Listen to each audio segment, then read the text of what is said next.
नमस्ते आप सभी लोगों को, जितने भी लोग मेरी वीडियो को देख रहे हैं। तो चलिए आज मैं करने वाली हूँ एक सिंपल सा मेकअप लुक जो कि आपने स्क्रीन पे देख ही लिया है। तो चलिए ये आज का मेरा चैलेंज था जो कि मैंने खुद ही दिया था।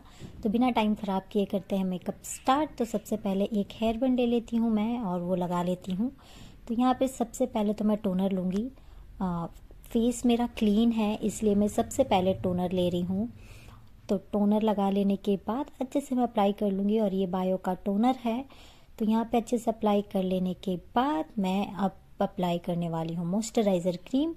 तो मेरी स्किन ज़्यादा ड्राई नहीं है और ज़्यादा ऑयली भी नहीं है, तो ये निविया की क्रीम जो है वो मेरे लिए बेस्ट है। तो इसे भी मैं अपने फेस पे अच्छे से अप्लाई कर लूँगी और फिर अप्लाई करने के बाद इसे थोड़ा सा अपने स्किन में मॉइस्चर होने के लिए 2-4 सेकंड के लिए मैं इसे छोड़ भी दूँगी।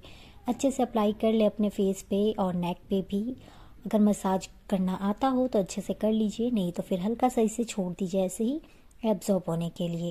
अब हम करेंगे कलर करेक्टर। तो यहाँ पे आप ऑरेंज कलर या फिर डार्क कलर भी ले सकते हो। तो मैं अपने स्किन पे डार्क कलर का करेक्टर कर रही हूँ, जो भी मतलब ज़्यादा मेरे है नहीं डार्क सर्कल, इसलिए मैं डार्क कलर का अपनी स्किन से 2 टोन एक्स्ट्रा लेकर मैं कलर करेक्ट कर रही हूँ।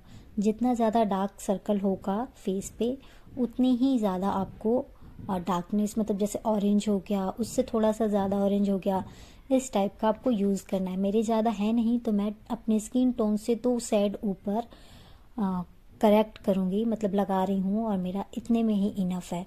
तो यहाँ पे आप अपनी मर्जी है, चाहे आप ब्रश से अप्लाई करें या फिंगर से।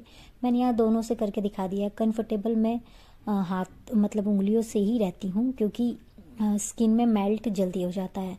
तो चलिए यहाँ पे समझ गए होंगे आप। और अब बात आती है कि पहले फाउंडेशन लगाएं या कंसीलर, मतलब करेक्ट करने के बाद आप कुछ भी लगा सकते हो, फाउंडेशन भी जहाँ जहाँ आपने कलर करेक्टर लगाया है। लेकिन मैं फाउंडेशन अप्लाई कर रही हूँ पूरे फेस पे, उसके बाद मैं अप्लाई करूँगी कंसीलर। तो यहाँ पे पहले मैं फाउंडेशन अप्लाई कर रही हूँ और मैं पूरे फेस पे अप्लाई करूँगी अच्छी तरह से। पूरा फेस मेरा इवन दिखेगा और फिर मुझे जो पॉइंट हाईलाइट करना होगा वहाँ पे मैं कंसीलर लगा लूँगी। तो यहाँ पे मैं अच्छे से फाउंडेशन को पहले तो ब्लेंड कर रही हूँ।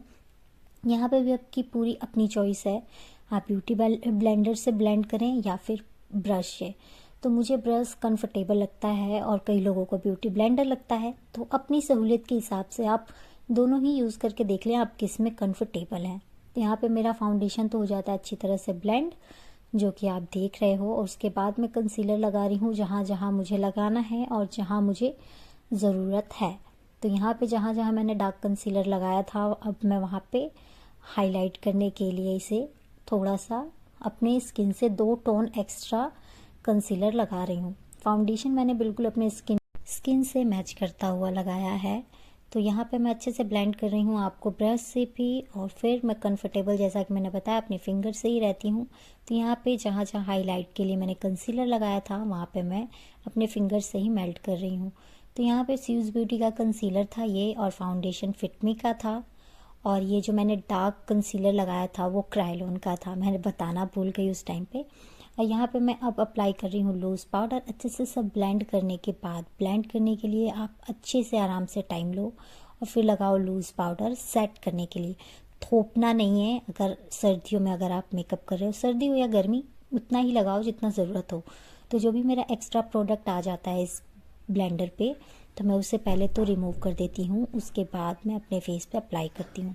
तो चलिए अब बारी आती है आई मेकअप की। तो मैं करने वाली हूँ बहुत सिंपल सा स्मोकी आईज़, आपके लिए भी बहुत इजी होगा। तो सबसे पहले मैंने ब्लैक कलर लिया है और फिर उसके बाद डार्क ब्राउन और फिर उसके बाद लाइट ब्राउन, तीनों कलर को अप्लाई कर लेने के बाद मैं अच्छे से ब्लेंड कर रही हूँ। और मेरे पास मेकअप ब्रश ब्ली का है, तो ब्ली का भी है और फ्लिपकार्ट से ना मैंने स्टार्टिंग में लोकल ब्रश लिए थे, और एक और किसी कंपनी का है जो कि बहुत पहले की है।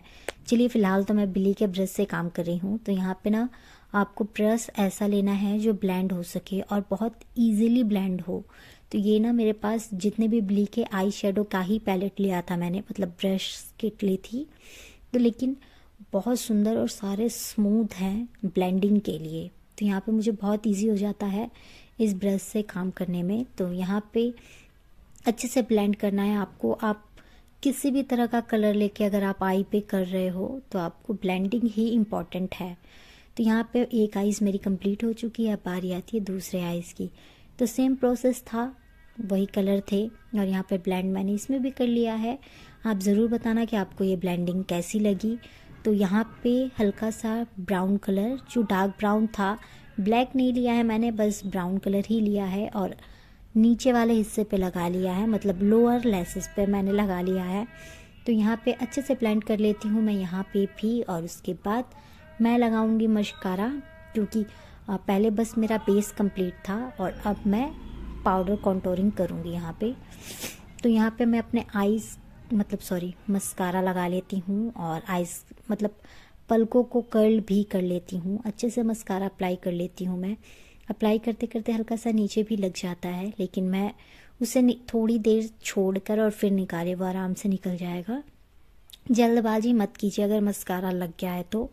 दोनों आँखों पे लगा लेने के बाद आप देख सकते हो आँखें कितनी सुंदर दिख रही है। मतलब ये जो हेयर बैंड है ना, बिल्कुल बिल्ली की तरह आँखें दिख रही थी मेरी। एक तो मेरी हुडी डाइज है, इस वजह से मेरे आँखों पे बहुत कम कलर सूट करते हैं। तो चलिए, आई मेकअप तो हो गया कंप्लीट। अब बात करते हैं आईब्रोज़ की। तो ये आईब्रोज़ भी मैं अपने शेप में कर रही हूँ, मतलब हल्का सा थोड़ा सा फाइन कर रही हूँ इसे। आप भी अपने आईब्रोज़ को कर सकते हो। एक कंप्लीट हो चुका था, दूसरा भी मैंने कर लिया था। तो यहाँ पे कॉन्टोर की बारी आती है, क्योंकि मैंने बस अपना बेस कंप्लीट करके छोड़ दिया था। तो अगर आपको कॉन्टोरिंग में कुछ भी समझ में ना आए तो अपने फेस पे 3 बना लें, बस इतना ही कर लें, आपके फेस पे कॉन्टोर हो जाएगा। मतलब यहाँ तो मैं कॉन्टोर नहीं कर रही थी, हल्का सा शेडो क्रिएट हो इसलिए ब्रॉन्जिंग कर रही थी बस में। तो फेस पे हो जाता है और फिर बारी आती है नोज़ की। तो नोज़ पे भी मैं कर लेती हूँ और फिर मैं लगा लेती हूँ ब्लश, जो कि बिना बात के गुलाबी गुलाबी तो दिखेगा कैसे इतना। तो यहाँ पे मैं कर लेती हूँ ब्लश अच्छे से, मतलब भर भर के ब्लश लगा लेती हूँ। उसके बाद ब्लश लगाने के बाद मैं लगाती हूँ हाइलाइटर। तो यहाँ पे हल्का सा हाइलाइटर लगा लेती हूँ। हाइलाइटर कंप्लीट होने के बाद मेरी बारी आती है लिपस्टिक की। तो उससे पहले मैं लगाती हूँ लिप लाइनर। अच्छे से अपने लिप को शेप दे लेती हूँ मैं। उसके बाद लिपस्टिक लगाऊंगी, लेकिन लिपस्टिक में नहीं लगाती हूँ। 2 लिप लाइनर का कलर कॉम्बिनेशन करके मैं लिप लाइनर से ही लिप को फिल कर लूँगी, क्योंकि इससे बस 2 फ़ायदे होते हैं। ना तो ये जल्दी निकलता है और ये बहुत लंबा चलता है। तो मुझे लिपस्टिक से अच्छा लगता है कि लिप लाइनर को फिल करो पूरे लिप पे और बिल्कुल सेम कलर देते हैं, कोई दिक्कत नहीं आती। मुझे तो नहीं आती है क्योंकि मेरे लिप पेंसिल्स अच्छे हैं। तो यहाँ पे मेकअप कंप्लीट हो जाता है मेरा और फिर मैं सोचती हूँ अपनी हेयर स्टाइल बना लूँ। तो बालों का तो कुछ समझ में आ नहीं रहा था मुझे, क्योंकि आजकल मेरे बाल मेरे काबू में है नहीं। तो सिंपली मैंने सारे बालों को उठा लिया और फिर लगा लिए क्लिप। तो मैंने सोचा कि मैं चोटी बना लेती हूँ, तो देखते हैं। क्लिप लगा लेने के बाद और फिर मैं चोटी भी बना लेती हूँ, लेकिन मुझे ये पसंद नहीं आता है, फिर मैं बाद में खोल भी देती हूँ। तो यहाँ पे आप देख सकते हो मैंने सिंपली एक चोटी बना ली है और चोटी बनाने के बाद पता चल रहा है कि सिंदूर और बिंदी की कमी रह गई है। तो यहाँ पे मैं हल्का सा सिंदूर और फिर एक छोटी सी बिंदी भी लगा लेती हूँ। तो कमेंट करके आप लोग ज़रूर बताइएगा कि ये मेकअप लुक कैसा लगा। तो मिलेंगे नेक्स्ट वीडियो में। Bye and take care.